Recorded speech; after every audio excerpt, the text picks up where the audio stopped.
আসসালামু আলাইকুম। আজ রান্না করব পেঁয়াজ কলি দিয়ে ডালের বড়া ও সবজি। এখানে কিছু আমি গোটা মশলা নিয়েছি।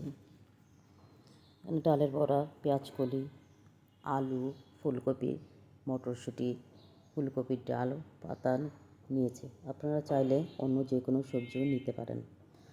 ডালের বড়াটাকে আমি হালকা বাদামি কালার করে এখন ভেজে নিব।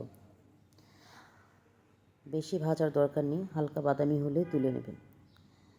এবার 5 ফোড়ন দিব ও শুকনো মরিচ, তেজপাতা দিয়ে দিব। কিছুক্ষণ ভাজার পর পেঁয়াজ ও রসুন কুচি করে রেখেছিলাম তা দিব। পেঁয়াজ রসুন হালকা বাদামি করে ভাজবো। শীতকালে প্রচুর পরিমাণে সবজি পাওয়া যায়। যদিও সারা বছর সবজি পাওয়া যায়, তবে সেটা হাইব্রিডের থাকে। শীতকালের সবজি দামেও সস্তা থাকে, খেতেও খুব সুস্বাদু হয়। আলু, ফুলকপির ডাঁটা, মটরশুঁটি এগুলো আমি প্রথমে কিছু সময় ভাজবো। আমি এখানে কোনো পানি ব্যবহার করব না। আপনারা চেষ্টা করবেন এখানে পানি ব্যবহার করতে না। আমরা যে ঢেকে রাখবো, ঢেকে ভাপেই সবজিগুলো সিদ্ধ হয়ে যাবে। আমি এখানে সামান্য হলুদ ও স্বাদ মতো লবণ দিব। অন্য কোনো মশলা আমি এখানে ব্যবহার করব না।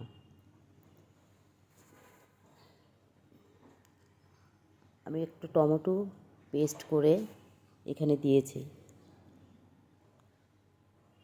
টমেটো পেস্ট দিলে তরকারির স্বাদটা ভালো আসে। আমি যে ডালের বড়াটা ভেজে রেখেছিলাম এখন তা দিয়ে দিলাম ও পাতাকপির পাতাগুলো দিব।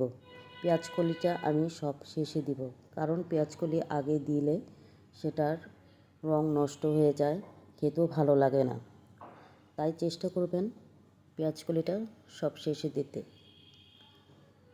কিছু কাঁচামরিচ আমি ফালি করে রেখেছি তা দিয়ে দিব। ঝালটা আপনারা আপনাদের ইচ্ছা অনুযায়ী দিবেন। আমি ঝাল একটু বেশি খাই, তাই কাঁচামরিচ একটু বেশি করে দিয়েছি। এখন এটা আবার কিছুক্ষণ আমি নাড়ব। দেখেন আমার সবজিগুলো প্রায় অর্ধেক সেদ্ধ হয়ে গেছে।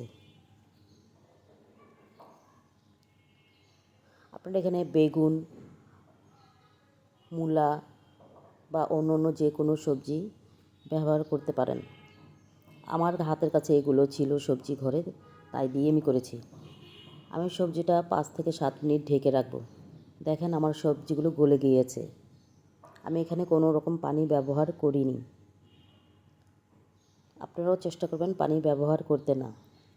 এখন কিছুক্ষণ রেখে ধনেপাতা দিয়ে আমি সবজিটিকে নামিয়ে দিব।